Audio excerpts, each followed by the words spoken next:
अस्सलाम वालेकुम my dear students. Basically आज का जो मेरा मेन लेक्चर है that is about VSEPR theory.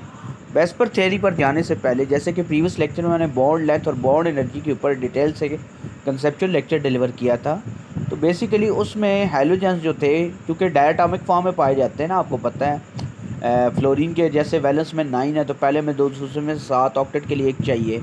तो अब इनकी जो आपस में जैसे ये डायटोमिक फॉर्म में पाए जाते हैं ना, F2 Cl2 Br2 I2, ठीक है, क्योंकि आपको पता है कि ये सिंगल कोवलेंट बॉन्ड है। बैलेंस में जो उनका एक इलेक्ट्रॉन जो है वो उनको चाहिए ना, तो जो सातवां अनपेड इलेक्ट्रॉन है दोनों फ्लोरीन का वापस में शेयर हो रहा है और सिंगल कोवलेंट बॉन्ड बन रहा है।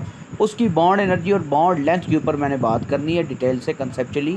तो फिर उसके बाद हम मेन अपना जो लेक्चर है वेस्पर थ्योरी उसके ऊपर बात करेंगे। पहले मैं इसको कंक्लूड कर लूँ, कंप्लीट कर लूँ टॉपिक को। चलिए स्टूडेंट स्टार्ट करते हैं। बेसिकली स्टूडेंट आपको पता है कि जैसे कि मैंने बताया है, फ्लोरीन, क्लोरीन, ब्रोमीन, आयोडीन सारे डायटोमिक फॉर्म में है। एस्टेटीन जो है वो रेडियो एक्टिव है। रेडियो एक्टिव जो है वो हम उसके ऊपर बात नहीं कर सकते, ठीक है, चूँकि वो रेडियो एक्टिव है। वैसे स्टूडेंट रेडियो एक्टिव होता क्या है? आपको पता है कि एटम के सेंटर में जो न्यूक्लियस होता है उसके अंदर प्रोटॉन और न्यूट्रॉन होते हैं। प्रोटॉन और न्यूट्रॉन की जो डी स्टेबिलिटी है, ठीक है, यानी कि प्रोटॉन और न्यूट्रॉन की जो बाइंडिंग होती है inside the nucleus, that is because of nuclear force. Nuclear force proton और न्यूट्रॉन को इनसाइड द न्यूक्लियस बाउंड करके रखती है।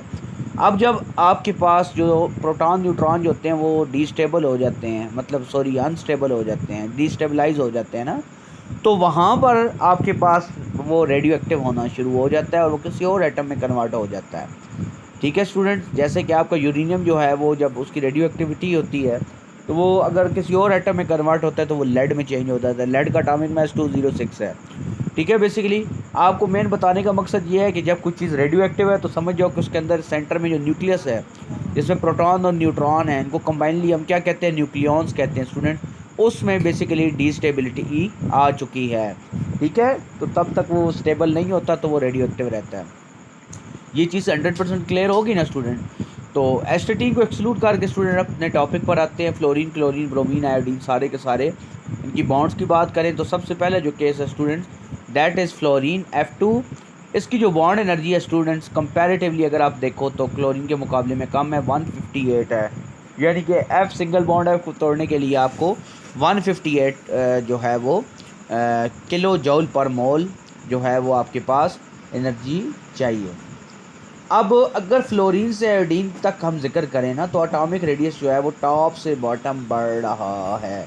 क्योंकि टॉप से बॉटम आपके पास एटॉमिक नंबर बढ़ रहा है, शील्डिंग इफेक्ट बढ़ रहा है, शेल बढ़ रहे हैं, ठीक है।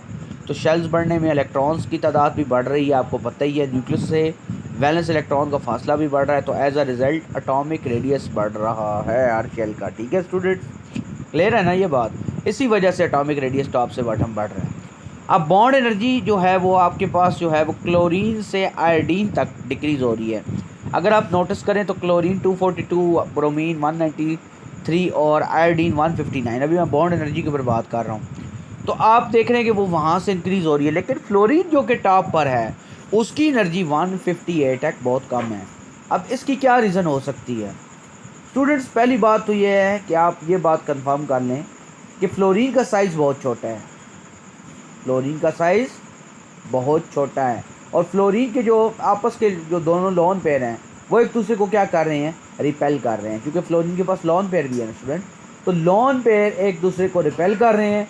जब लोन पेयर रिपेल कर रहे हैं एक दूसरे को, तो फिर आपको इतनी एनर्जी जो है वो चाहिए नहीं होगी, क्योंकि ऑलरेडी फ्लोरीन के जो नॉन बॉन्डिंग इलेक्ट्रॉन है स्टूडेंट, नॉन बॉन्डिंग इलेक्ट्रॉन जिनको लोन पेयर कहते हैं, ऑलरेडी वो एक दूसरे को रिपेल कर रहे हैं, तो आपको इतनी एनर्जी नहीं चाहिए होगी उस बॉन्ड को तोड़ने के लिए। क्लियर हो गया स्टूडेंट? ये कंसेप्ट क्लियर हो गया ना? और बॉन्ड लेंथ का जहाँ तक ताल्लुक है ना, बॉन्ड लेंथ आपकी जो न्यूक्लियस से वैलेंस इलेक्ट्रॉन का फासला पिकोमीटर में है। पिकोमीटर आपकी प्रीफिक्स क्या होती है, that is 10⁻⁻12 metre. 1 picometre is equal to 10⁻⁻12 metre. ठीक है स्टूडेंट्स, ये आपको बात समझ आ गई है ना? तो इस बात पर को क्लियर कर लें कि इसकी जो बॉन्ड लेंथ जो है ना वो भी ज़हरी बात है कम है, साइज़ कम होने की वजह से। पूरे प्रोडक्ट टेबल में वैसे अगर हम इंडिविजुअल फ्लोरीन की बात करें तो फ्लोरीन का साइज़ सबसे छोटा है।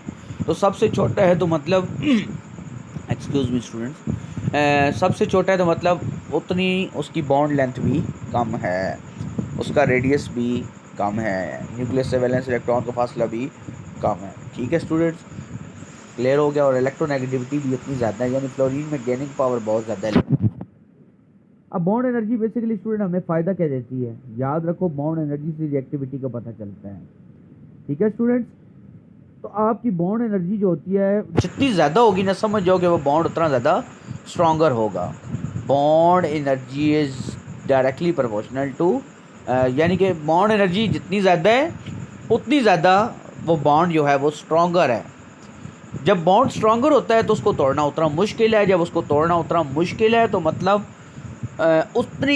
उतना ही वो लेस रिएक्टिव है। क्योंकि स्टूडेंट जो बॉन्ड जल्दी टूट जाता है वो आसानी से, आपको पता है ना कि रिएक्टिव हो जाता है। अब रिएक्टिव क्या होता है केमिस्ट्री में, कि इलेक्ट्रॉन लूज़ करना, गेन करना, शेयर करना, यही तो रिएक्टिविटी है। क्यों रिएक्टिव होते हैं बॉन्ड्स? तो गेन स्टेबिलिटी, अपने आप को स्टेबलाइज करने के लिए, अपना ऑक्टेट पूरा करने के लिए वो लूजिंग गेनिंग शेयरिंग कर रहे होते हैं। बात मैं कर रहा हूँ कि अगर बॉन्ड एनर्जी ज़्यादा है स्टूडेंट्स, तो बॉन्ड एनर्जी ज़्यादा होने का मतलब है कि उतना ही वो बॉन्ड जो है वो, उसको तोड़ने के लिए उतनी ज़्यादा एनर्जी चाहिए। जब ज़्यादा चाहिए तो वो लेस रिएक्टिव है, क्योंकि वो उतना फिर रिएक्शन में इस्तेमाल भी नहीं हो सकता।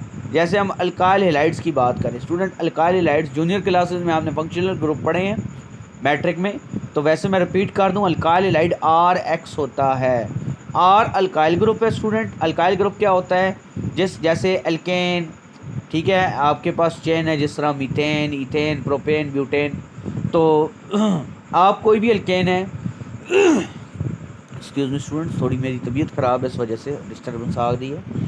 अच्छा स्टूडेंट्स, आपके पास प्रोपेन, ब्यूटेन, अब प्रोपेन ब्यूटेन है, जैसे इथेन है, कुछ भी है। अब जैसे ब्यूटेन जैसे है वो चौथे नंबर पर है, C4H10 उसका फार्मूला है, उसमें से आप एक हाइड्रोजन निकालो ब्यूटेन से, ब्यूटाइल, यानी एन की जगह आइल आ चुका है, तो यह ब्यूटाइल है। This is called alkyl group, this is called alkyl radical या अल्काइल ग्रुप। स्टूडेंट्स, आप किसी भी चेन में से एक हाइड्रोजन निकालो अल्केन में से, तो आपके पास अल्काइल रेडिकल बन सकता है। जैसे मीथेन से एक हाइड्रोजन निकालो, मीथेन से मिथाइल। अब उसके आगे आप क्या लगा दो, X, यानी R सिंगल बॉन्ड X को अल्काइल रेडिकल कहते हैं, अल्काइल हैलाइड्स कहते हैं, सॉरी।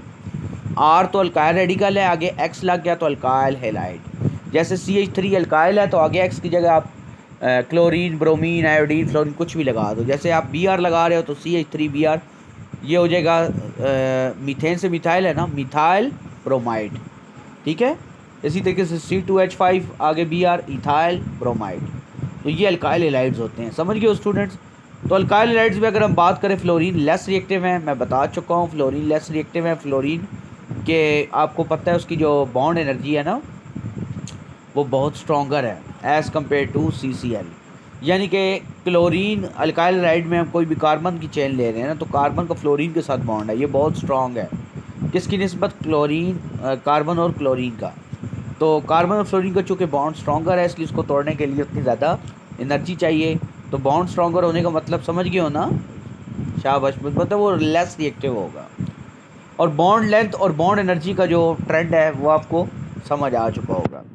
अब स्टूडेंट नीचे अगर आप देखो तो एक ग्राफ जा रहा है जिसमें क्लोरीन, ब्रोमीन, आयोडीन का ट्रेंड बढ़ता जा रहा है।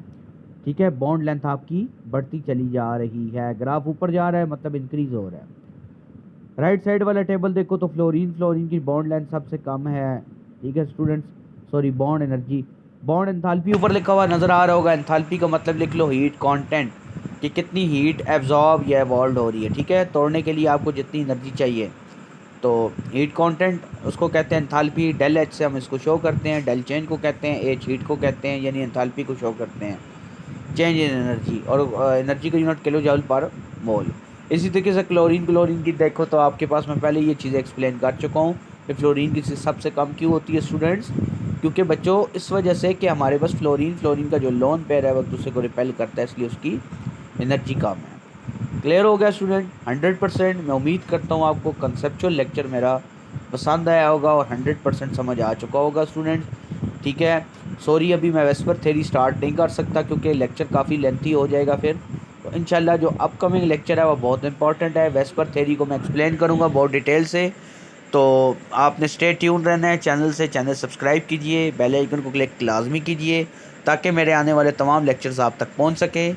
मेरे लेक्चर्स प्रीवियस अभी तक जिन्होंने नहीं देखे तो चैनल की प्लेलिस्ट में जाएं और अपनी क्लास देख लें, फर्स्ट ईयर पैटर्न बोर्ड अगर आप पढ़ रहे हैं तो वहाँ से आप देख कर और सीक्वेंशियल ऑर्डर में टॉप से बॉटम आप जो है वो लेक्चर्स को देख सकते हैं। अगर आपको किसी किस्म की डिफ़िकल्टी है तो स्टूडेंट्स आप कमेंट सेक्शन में मुझसे कांटेक्ट कर सकते हैं। ठीक हो गया बच्चों, 100% क्लियर हो गया ना सब कुछ। तो ये था स्टूडेंट्स हमारा आज का लेक्चर। तो मिलते हैं नेक्स्ट लेक्चर में जिसमें इंशाल्लाह हम वेस्पर थ्योरी के ऊपर बात करेंगे। तब तक के लिए अपने सर को इजाज़त दीजिए। अस्सलाम वालेकुम।